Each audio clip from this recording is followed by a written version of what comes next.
The bank in Prosperity was an oasis of cool, ordered silence in the heart of a sun-scorched afternoon. Dust motes danced in the shafts of light that pierced the high windows, illuminating the polished brass of the teller's cage and the worn mahogany of the counter. For Mason Blackwood, the silence was a fragile piece he had spent 15 years cultivating. He stood in line, a man determined to be unremarkable. His hat pulled low, his shoulders slightly stooped to hide the ramrod posture beaten into him by years in the Union cavalry. He was here to deposit the meager profits from his last cattle sale, a simple transaction that would allow him to retreat once more to the solitude of his small ranch, to the company of his horse and the ghosts he kept at a careful distance. The heavy oak doors burst inward with a sound like a thunderclap, shattering the quiet. 3 men, their faces obscured by grimy bandanas, stormed the room. 2 fanned out their shotguns, leveling at the terrified customers and staff, while the leader, a tall man with eyes as cold and gray as a winter sky, vaulted over the counter with predatory grace. "Nobody moves, nobody gets hurt." The leader's voice was a low, confident growl. "This is business, nothing personal." Mason instinctively flattened himself against the wall, his hand hovering near the Colt Peacemaker, holstered at his hip. But he didn't draw. This wasn't his fight. His days of fighting were a lifetime ago, buried under the blood-soaked soil of a Pennsylvania field. He was just a rancher, a ghost trying to stay invisible. The robbery was brutally efficient. The tellers, their hands trembling, filled canvas bags with cash. The customers, frozen with fear, offered no resistance. It was almost over.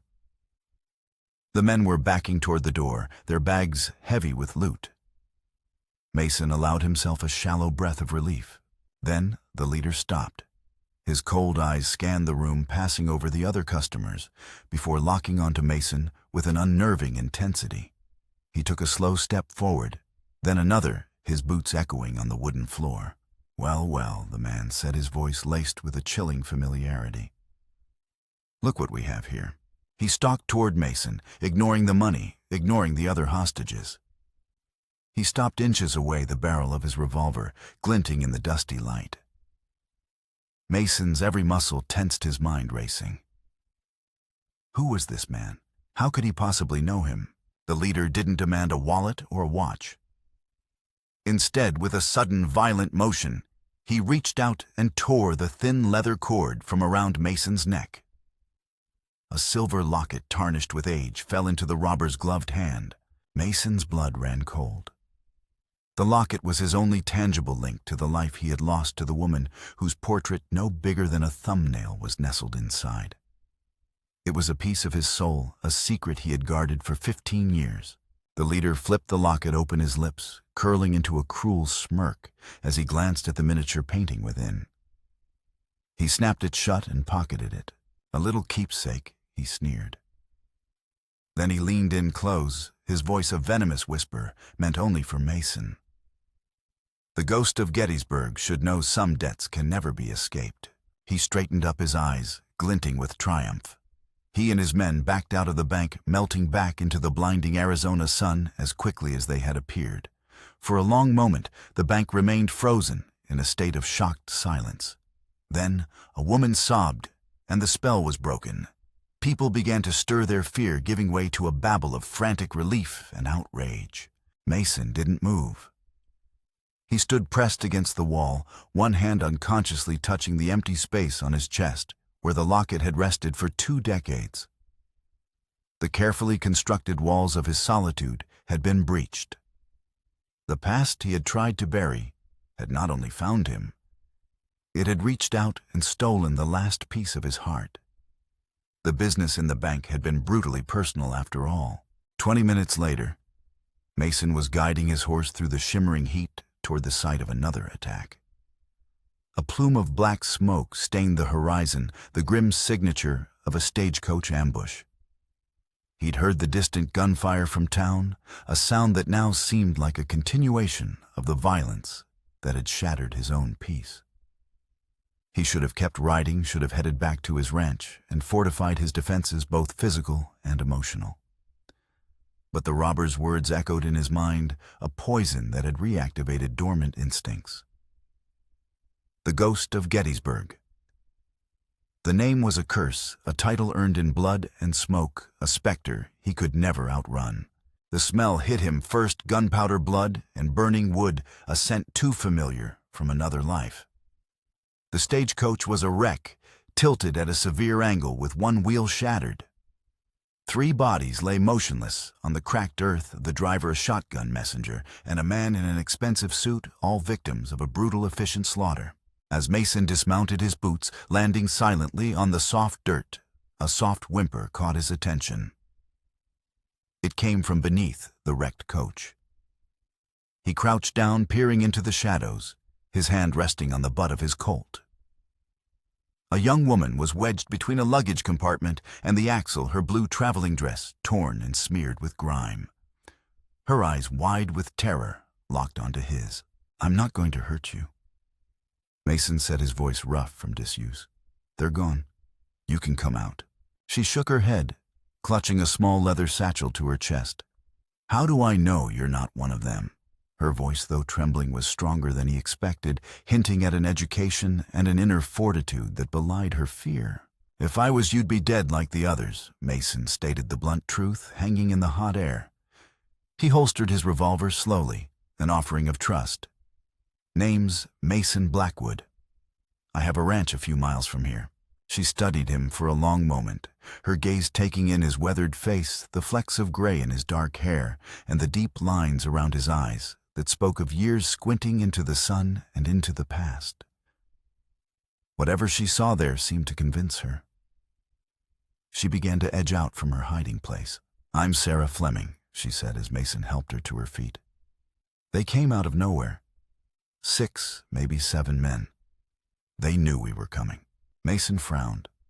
"How do you figure?" "They called my father by name. And they wanted this," she said, her fingers tightening on the leather satchel. "They said if I gave it to them, they'd let me live. Mr. Davis, the guard." He tried to fight back. Her voice cracked. "That's when they killed everyone. A targeted attack, not a random robbery." The pieces were beginning to connect in a way Mason didn't like. "What's in the satchel that's worth all this?" Sarah glanced around nervously. "Not here. Please. They might come back." As if on cue, a horse nickered somewhere in the rocky hills nearby. Mason's hand returned to his revolver. "Can you ride?" She nodded. "Then let's go." He helped her onto his horse, swinging up behind her. As they rode away from the carnage, Sarah whispered words that chilled him more than the memory of the bank robber's voice. "Don't let them get it. The future of prosperity depends on it." The world, it seemed, was determined to drag him back into the fight, whether he wanted it or not. And for the first time in 15 years, a part of him, a part he thought had died at Gettysburg, was ready to answer the call. Mason's cabin was a fortress of solitude, sparse but clean, a testament to the military discipline that had never left him. A single room held a bed, a stone fireplace, a sturdy table, and 2 chairs. Well-maintained rifles hung on one wall. On the mantel sat the cabin's only personal touch, a faded daguerreotype of a younger Mason in a Union officer's uniform, standing beside a stern-faced older man. Sarah sat at the table, her hands wrapped around a tin cup of coffee, the leather satchel resting beside her like a loyal guard dog. Some color had returned to her face, but her hazel eyes remained vigilant. "You said they knew your father's name." Mason began leaning against the wall, his arms crossed. "Time to tell me who they are." Sarah took a deep, steadying breath. Men working for Victor Hargrove. The name hung in the air like gun smoke. Everyone in the Arizona Territory knew Victor Hargrove. A wealthy businessman from back east, he had descended upon the territory after the war, buying up land businesses and loyalty with equal ruthlessness. He was the unofficial king of Prosperity, the growing town 10 miles south of Mason's isolated ranch. Hargrove has Sheriff Hayes and half the town council in his pocket. Mason said, his tone flat. "Why risk a stagecoach attack in broad daylight?" It's sloppy. Because of what my father discovered, Sarah replied. She finally unbuckled the satchel, pulling out a folded map and a sheaf of documents. My father was Robert Fleming, chief engineer for the Western Pacific Railroad extension. Mason's eyebrows rose slightly. The railroad's arrival was the talk of the territory, a promise of growth and fortune for whoever controlled the land around the proposed depot. 2 weeks ago, she continued, her voice trembling, my father wrote to me, urging me to come to Prosperity at once. He said he'd uncovered something that changed everything, but it wasn't safe to put in a letter. When I arrived in Tucson, I was told he'd been killed. An accident at a construction site. She spread the map on the table. It showed Prosperity and the surrounding land with markings for the planned railroad route. But a second set of notations in her father's neat red ink showed a different path, one that cut north through Apache territory. The official route runs south of town through land. Hargrove has been buying up for years, Sarah explained, her finger tracing the lines. But my father discovered something that made him propose this alternate northern route. Mason studied the map, his gaze lingering on a place marked Eagle Canyon. What did he find? Sarah produced a geological survey report. Gold. A massive deposit in Eagle Canyon on land the treaty guarantees to the Apache. And according to these documents, Hargrove has been secretly trying to claim it through fraudulent treaties and by bribing government officials. It was an old story in the West, as old as the thirst for wealth itself. There's more, Sarah said, her voice dropping. Water. The Northern Valley has underground springs enough to support Prosperity for generations. My father believed that in this arid land, the water is even more valuable than the gold. With the railroad and the water rights, whoever controls that land controls the future of this entire region. Mason moved to the window, his eyes scanning the familiar landscape. No movement yet, but it wouldn't take Hargrove long to connect the lone survivor of the ambush to the recluse who lived nearby. Why come to me with this? He asked, his voice rough. I'm a nobody. Sarah's eyes flicked to the daguerreotype on the mantel. That's not true, Captain Blackwood. Or should I say Captain Mason Ghost Blackwood, 11th Pennsylvania Cavalry Union Army. The name struck him like a physical blow. He turned his face a mask of cold fury. That man is dead. He died at Gettysburg with his men.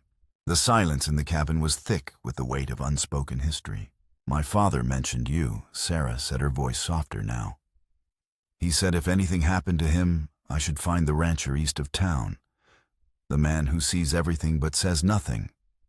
The man who might still remember what justice looks like. Your father was mistaken, Mason clipped out. I'm not a hero, Miss Fleming. I'm just a man trying to be left alone. The robbery at the bank, the theft of his locket, had only hardened that resolve. His past was a battlefield he had no desire to revisit. The government agent arriving on tomorrow's train won't be left alone. Sarah countered, her voice regaining its steel. He's coming to review the final railroad route and investigate claims of treaty violations. If Hargrove gets to him first, the northern route will be rejected. The Apache will lose their land, and my father will have died for nothing. Before Mason could form a reply, his horse whinnied outside, a sharp, urgent warning. He moved swiftly to the window again. This time he saw a plume of dust on the horizon. Riders, approaching fast. 3 of them, he said, his hand instinctively reaching for the Winchester rifle on the wall. Hargrove's men. Sarah stated, her face pale but resolute. They want the documents, and they want me silenced. Mason worked the rifle's lever, and the smooth metallic sound, a grim echo from his past. His mind, long dormant, began to race through tactical options, escape routes, defensive positions, fields of fire. Why was this worth dying for? She could be halfway to California by now. As if hearing his thoughts, Sarah stood gathering the documents back into the satchel. Because my father believed in doing what's right, not what's easy. Because the people of Prosperity deserve a future that isn't controlled by a tyrant. Because the Apache deserve to keep the land that is rightfully theirs. Her eyes clear and unwavering met his. Isn't that worth fighting for, Captain?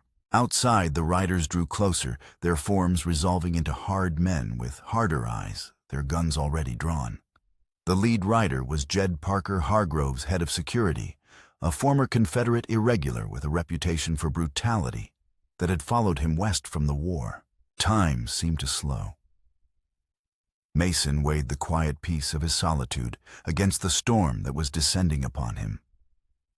He had run from his past, from the title of captain, from the ghosts of his fallen men for 15 years. But the man in the bank had known him. Hargrove was not just a land baron. He was a phantom from that same past, a debt collector of a different kind. Perhaps it was finally time to stop running. Get to the cellar. He told Sarah, his voice calm, the familiar pre-combat serenity settling over him. He raised the rifle to his shoulder, the worn stock fitting against his cheek as if it had never left. There's a trap door under the rug. Stay down until I call for you. As Sarah hurried to obey, Mason sighted down the long barrel at the approaching riders. His breathing slowed, his hand steady. Some things you never forget, no matter how hard you try. The first shot shattered the morning stillness, and the battle for prosperity's future began. The lead rider, Parker, fell with Mason's opening shot, a clean impact that threw him from the saddle like a discarded doll. The other two reacted instantly, splitting apart with practiced skill. One veered left toward the barn, the other right toward a stand of cottonwoods. They were trained men, not common outlaws. Mason worked the lever of his Winchester, chambering another round as he moved away from the window. A bullet splintered the window frame, showering him with wood fragments. He dropped to one knee, using the solid adobe wall as cover. Through the shattered glass, he saw the man by the cottonwoods reloading. Mason rose just enough to line up his shot and squeeze the trigger. The man jerked backward, his rifle discharging harmlessly into the sky as he collapsed. 2 down. The silence that followed was more unnerving than the gunfire. The third man, the most cautious of the three, was unaccounted for. Mason moved silently to the rear of the cabin, staying low. No sign of movement by the barn or the corral. Then he heard the faint creak of a floorboard from the front porch. He flattened himself against the wall beside the door, his Winchester too long for close quarters. He drew his Colt, the weight of it, familiar and reassuring. The door latch moved slowly. The barrel of a shotgun appeared first, followed by a hulking shadow. Mason struck. He grabbed the shotgun barrel, yanking it forward and throwing the intruder off balance. As the man stumbled across the threshold, Mason brought the butt of his Colt down hard on the back of his head. The man crashed to the floor unconscious. Mason quickly bound the man's hands and feet. Only then did he get a good look at his face. It wasn't one of Hargrove's usual hired guns. It was Tom Reed, the sheriff's deputy. "You can come up now," Mason called. Sarah emerged from the cellar, her face anxious. "Are they? 2 are dead. This one's breathing." Mason nodded toward the bound deputy.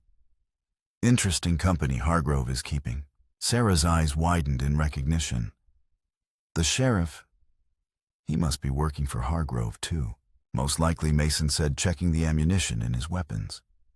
"We need to move. More will come when these 3 don't return." He fetched a bucket of water and unceremoniously dumped it on Reed's face. The deputy sputtered awake confusion, turning to fear. "Morning," Deputy Mason said, crouching to meet his gaze. "Mind telling me why you're assisting in an attempted murder on my property?" Reed glared defiantly. "You're harboring a fugitive Blackwood. That girl is wanted for questioning in the stagecoach robbery." "Robbery?" Sarah exclaimed. "They murdered 3 men and tried to kill me." "That's not how Hargrove tells it," Reed sneered. "He says you and your accomplices attacked the stage and stole important documents. There's a reward for your capture." Mason's eyes hardened. "And you believe that, or did the money just make it easy to look the other way?" Reed's defiance crumbled. "You don't understand. Hargrove owns everything in prosperity. Cross him and you lose it all. So you became his errand boy. Mason's voice was laced with contempt. I was just supposed to bring the girl in, Reed protested. Parker and Wilson were the ones supposed to handle things. And Sheriff Hayes, is he going along with framing an innocent woman? Reed hesitated. Hayes is practical. He knows which way the wind blows. What about the government agent? Mason pressed. What's Hargrove's plan for him? Don't know details. Just heard Parker say they needed to manage him. Make sure he sees what Hargrove wants him to see. Reed shifted uncomfortably. Look, you need to let me go. When I don't report back, Hargrove will send a lot more men.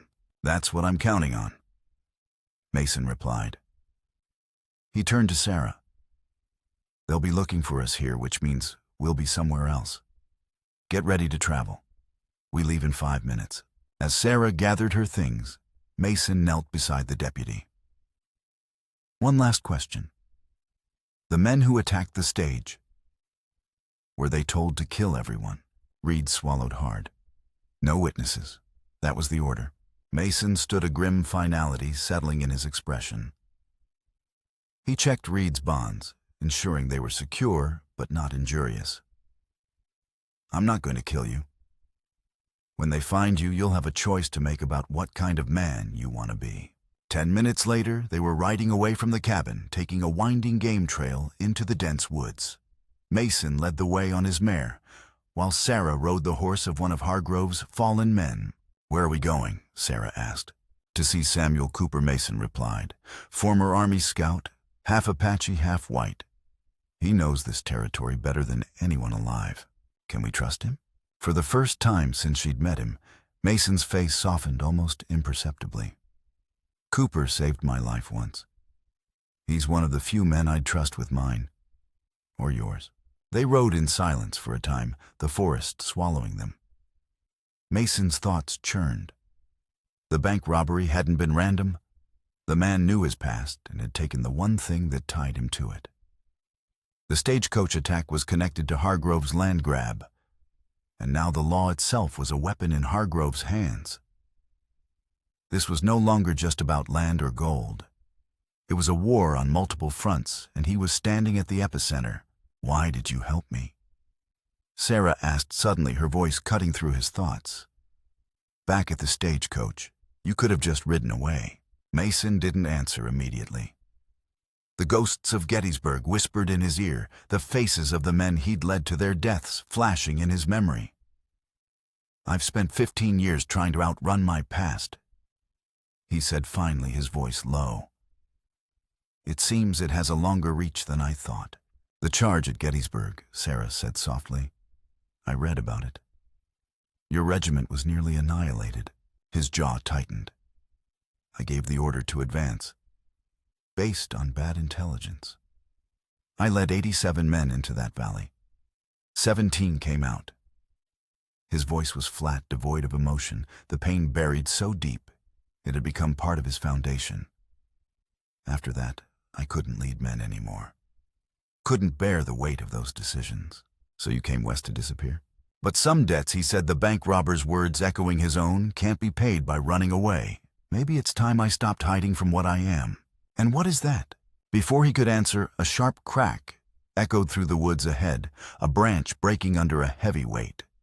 He reined in his horse, signaling for Sarah to halt. His hand moved to his Colt. He dismounted, moving through the underbrush with the practiced stealth of a predator. 20 yards ahead, he saw a figure crouched beside a fallen log. He circled wide, using the trees for cover, until he was directly behind him. Hello, Cooper, Mason said quietly. The man didn't startle. He simply turned a faint smile on his weathered face. Samuel Cooper was a man of two worlds, with his Apache father's high cheekbones and his white mother's lighter complexion.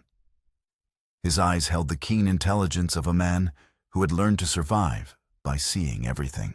Ghost Cooper greeted him using his old Army nickname. Heard gunshots from the direction of your cabin. Came to see if you needed burying. Not yet, Mason replied, holstering his revolver, though some are trying to arrange it. Cooper's eyes shifted to where Sarah waited with the horses. And with company, no less. Hargrove's men have been asking questions about you in town. Seems you finally managed to become interesting again. Mason gestured for Sarah to join them. She needs our help, Sam.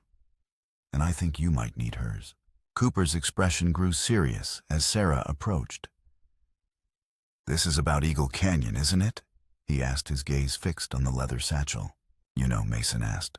My people have known about the gold for generations, Cooper said, a bitter edge to his voice. We left it in the ground where it belongs. Now that white men have found it, suddenly our land isn't ours anymore. Mason made the introductions. When Sarah explained that Hargrove had her father killed, Cooper nodded grimly. He's good at making murder look like misfortune. We need a safe place, Mason explained. Somewhere to regroup before the government agent arrives tomorrow. Cooper considered this, then nodded. I know a place, an old trapper's cabin near the canyon. It's well hidden. A distant sound cut through the woods. Hoofbeats faint, but growing louder. We need to move, now, Mason said. Cooper led them deeper into the forest. After an hour of hard riding, they emerged onto a ridge overlooking a vast canyon. Eagle Canyon. Its red rock walls glowed in the afternoon sun. As they started down a narrow switchback trail, Sarah gasped, pointing back the way they had come. A column of dark smoke rose above the tree line, miles in the distance, from the direction of Mason's ranch. Your cabin, she said, her voice filled with dismay. Mason watched the smoke for a long, silent moment, his expression unreadable. The last physical tie to his 15 years of solitude was gone, turned to ash. Hargrove doesn't leave loose ends, Cooper observed quietly. Neither do I. Mason replied, his voice as hard and cold as stone. The burning of his cabin was not just an act of destruction, it was a declaration of war. And Mason Blackwood, the ghost of Gettysburg, was finally ready to fight back. The trapper's cabin was a natural fortress, a one-room shelter of stone and timber perched on a high plateau offering a commanding view of Eagle Canyon. Inside, Sarah spread her father's documents across a rough-hewn table, while Mason methodically cleaned his weapons, the familiar ritual a balm to his turbulent thoughts. The government agent arrives on the noon train, Sarah said, tracing the proposed railroad lines on the map. We have to get this evidence to him before Hargrove can spin his web of lies. Cooper, tending a small fire, nodded grimly. By morning, Hayes will have wanted posters with your faces on them all over town. Hargrove's story will be that you robbed the stage and murdered those men at your ranch. We need an ally in town, Mason said, setting his revolver aside. Someone Hargrove doesn't suspect, Dr. Eleanor Sullivan, Cooper suggested immediately. She's treated my people when others wouldn't. She has no love for Hargrove.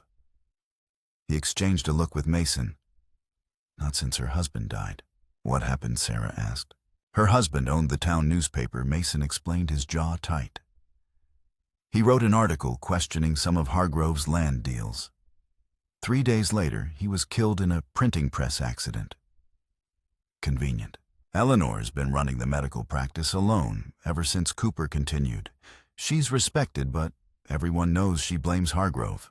Before they could formalize a plan, a bird call, unnatural and precise, echoed from the canyon below. Cooper tensed. My father's signal. Someone's coming.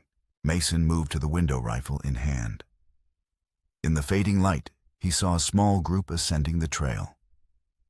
At the lead was Chief Gray Eagle, Cooper's father, an Apache leader whose wisdom was legendary. Behind him were 4 rough-looking men in miners' clothes. Minutes later, Gray Eagle entered the cabin. Despite his 70 years, he moved with a fluid grace. His face was a map of deep lines, his eyes sharp and knowing. The spirits have strange humor, he said in deliberate English, his gaze settling on Mason. Bringing the ghost back to our lands. It's been a long time, Chief Mason replied respectfully. These men, Gray Eagle said, gesturing to the miners, come seeking the one who stands against Hargrove. The oldest miner, a barrel-chested man named Caleb Wilson, stepped forward. Hargrove's been squeezing us independent miners for months. Heard about what happened at your place, Blackwood. Figured if you're against Hargrove, we have common cause. What are you offering? Mason asked, his trust a commodity not easily earned. Information, Wilson said.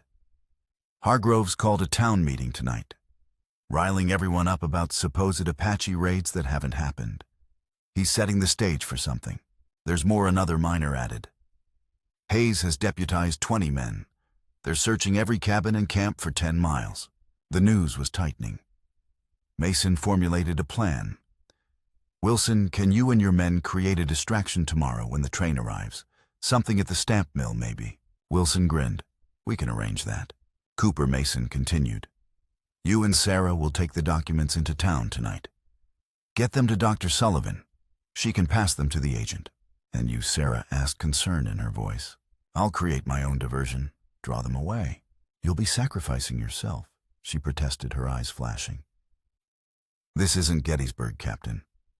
There has to be another way. The cabin fell silent. It was Gray Eagle who spoke. There is another path. He pointed to the map. The old mining tunnels. They run beneath Prosperity. Most are collapsed, but not all. My people use them. They connect to the cellars of several buildings, including the doctor's house. The plan shifted. Cooper would guide Sarah through the tunnels to Dr. Sullivan's. Mason would remain with Gray Eagle and the miners preparing for the confrontation. As the others finalized details, Mason stepped outside. The lights of Prosperity twinkled deceptively in the distance. Sarah joined him. I shouldn't have mentioned Gettysburg, she said quietly. It was unfair. It was accurate, he replied, his gaze fixed on the town. My father wrote about you in his journal, she said. He called you a good man, carrying too much weight. He said he'd rather have one Mason Blackwood on his side than 20 men who didn't understand the cost of their decisions. The responsibility settled on his shoulders, familiar and heavy.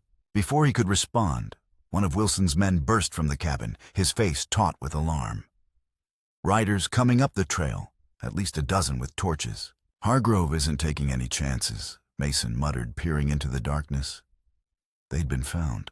Is there another way down? He asked Gray Eagle. The chief nodded. A path along the western ridge. Difficult in the dark, but passable. Wilson, get your men out, Mason commanded. Warn Cooper and Sarah.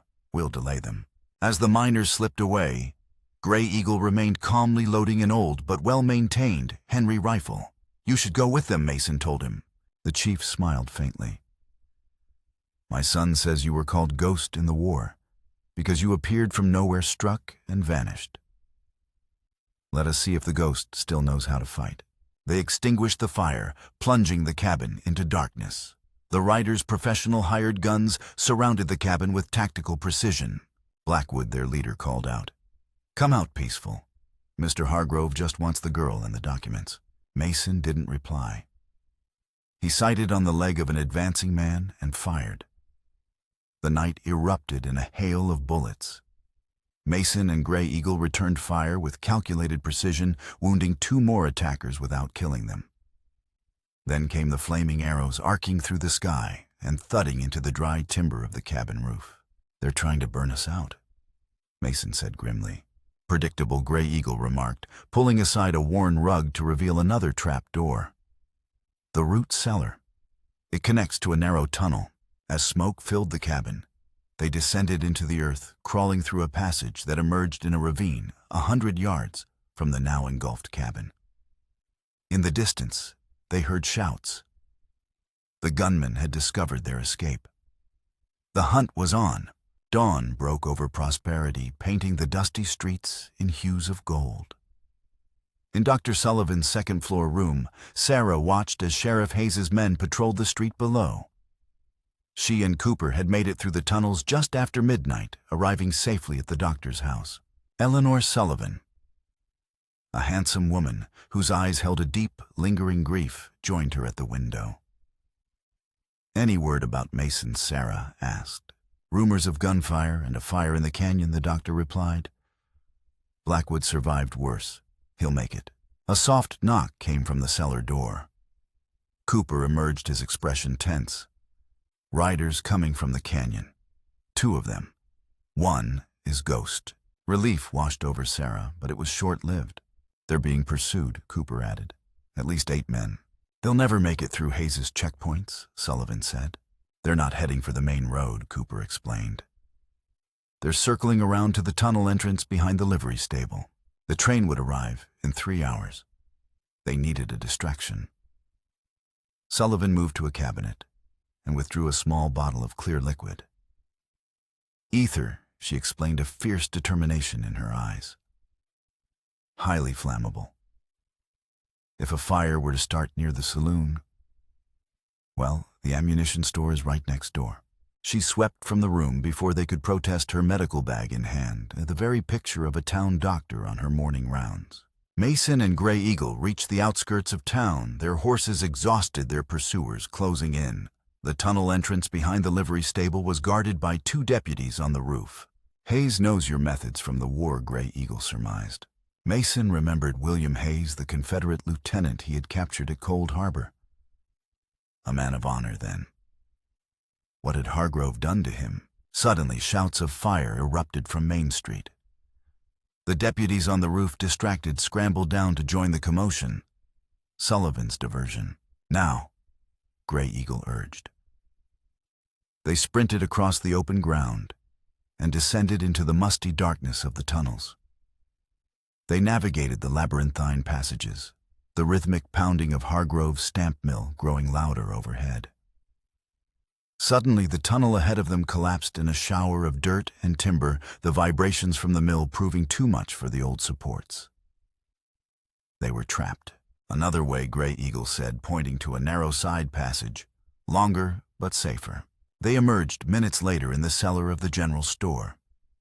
Slipping out a back window, they navigated the alleyways, the smell of smoke still lingering in the air. Cooper met them behind the doctor's house, and soon they were all reunited in Sullivan's kitchen. The fire caused quite a panic, Sullivan reported. But it won't hold them for long. The train arrives in less than 3 hours. Then came a knock at the front door. It was a local tanner. Hayes is conducting house-to-house searches, he warned. They'll be here within the hour. They had to split up. Cooper and Gray Eagle would hide in the bell tower of the old church. Sullivan would stay put, hiding the most crucial documents in a false bottom in her medical bag. Sarah comes with me, Mason decided. Where, she asked. The last place they'll expect, Mason replied grimly. Hargrove's own office at the stamp mill. It was either brilliant or suicidal, but people like Hargrove kept records, evidence of their own importance. It was a risk they had to take. From a second-story hotel window, Sheriff Hayes watched them go. He turned to the man seated comfortably in an armchair sipping whiskey. Victor Hargrove smiled, his cold eyes devoid of warmth. You were right, Hayes said. They're heading for your office. Predictable, Hargrove remarked. Blackwood always did prefer the bold approach. Let them proceed. Everything is in place. He raised his glass in a mock toast. To debts paid in full. Hargrove's office was an island of eastern opulence in the gritty industrial heart of the stamp mill. Polished mahogany leather-bound books and panoramic windows overlooking the town he controlled. While Sarah searched the massive desk, Mason studied a large survey map on the wall.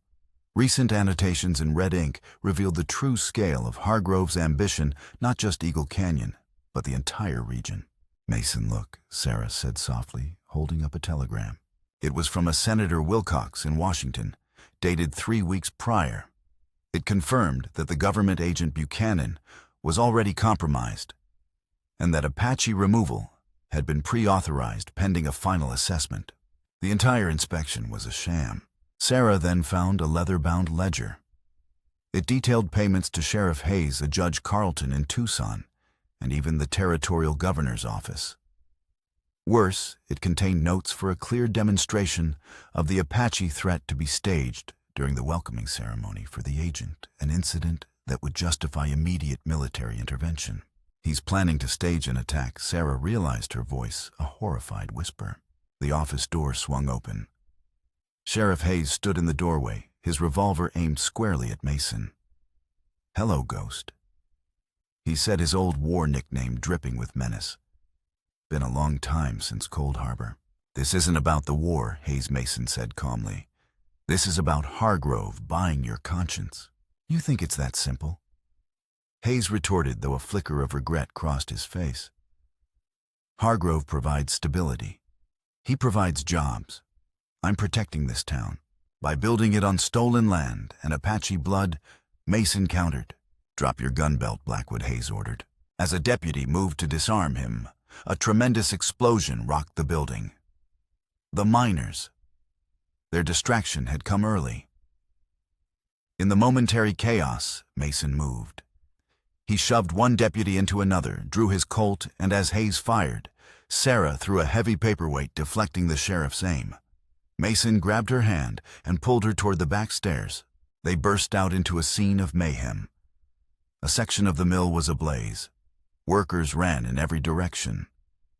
Using the confusion as cover, they slipped away with Hayes and his men in hot pursuit.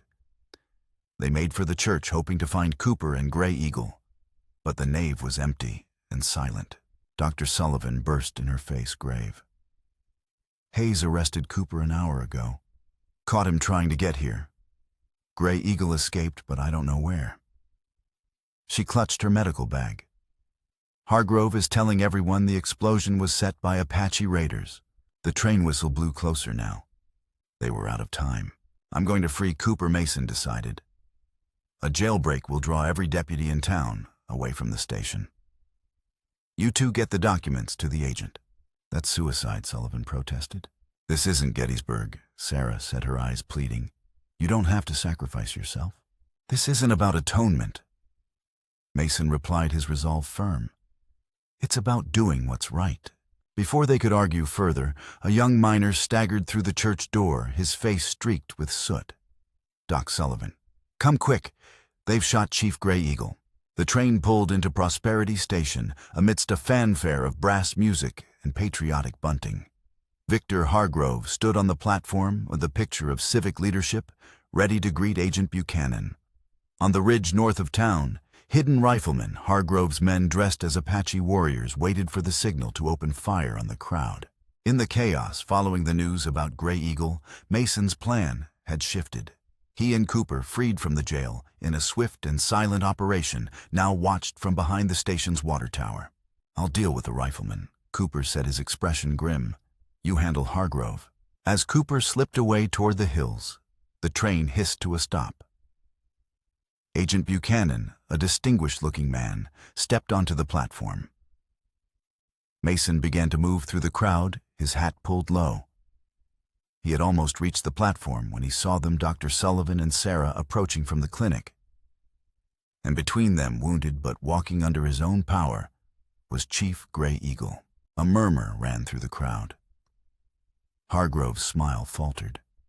He signaled to Hayes, who dispatched deputies to intercept them. This was the demonstration, the presentation of the hostile chief, dead or alive. Mason moved to intervene just as the first shot rang out from the ridge. But it wasn't aimed at the crowd. A puff of dust kicked up near the platform. Then another. Cooper had reached the riflemen and was disrupting their aim. The feigned attack descended into chaos. In the confusion, Mason led his small group into the station's private office, where Hargrove had ushered the terrified agent. "What is the meaning of this?" Buchanan demanded. "The meaning, sir," Sarah said, stepping forward and spreading her father's documents on the table, "is that you are witnessing a carefully orchestrated deception."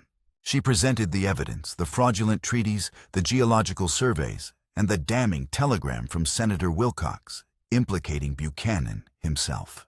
Gray Eagle, his voice weak but clear, spoke of the generations of broken promises.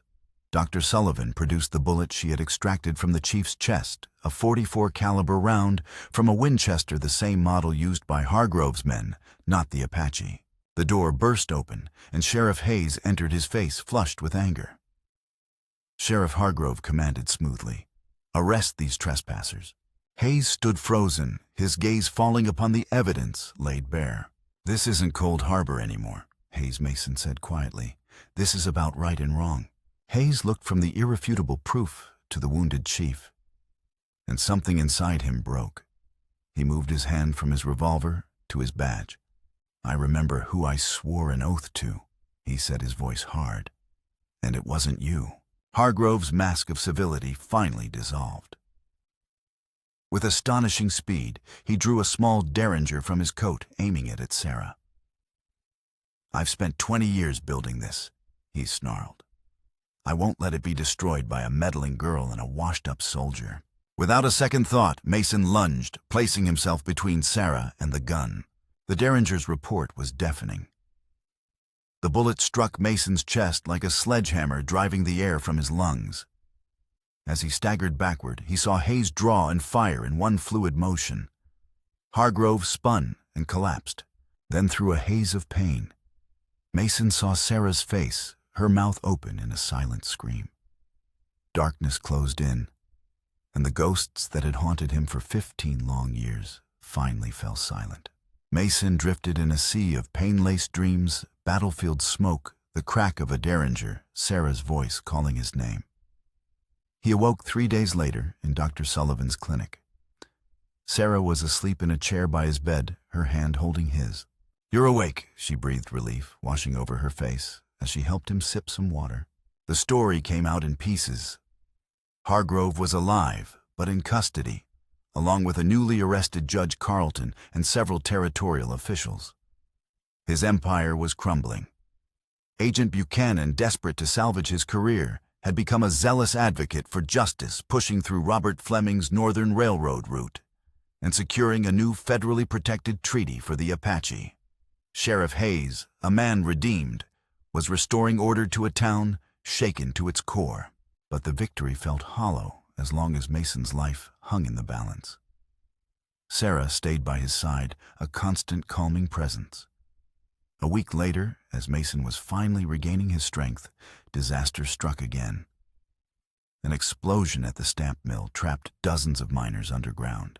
"It's too convenient," Sarah said, as they watched the plume of smoke rise over the town. A distraction. Her fears were confirmed moments later. 3 of Hargrove's remaining loyalists stormed the jail, killing 2 deputies and freeing their boss. Sheriff Hayes was wounded in the attack, but managed to warn them Hargrove was heading for Eagle Pass and the territorial border.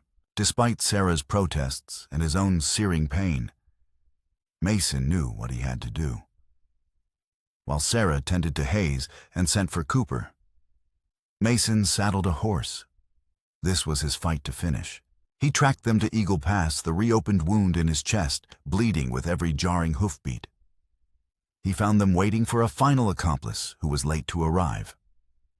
A loose stone betrayed his position, and a desperate firefight erupted.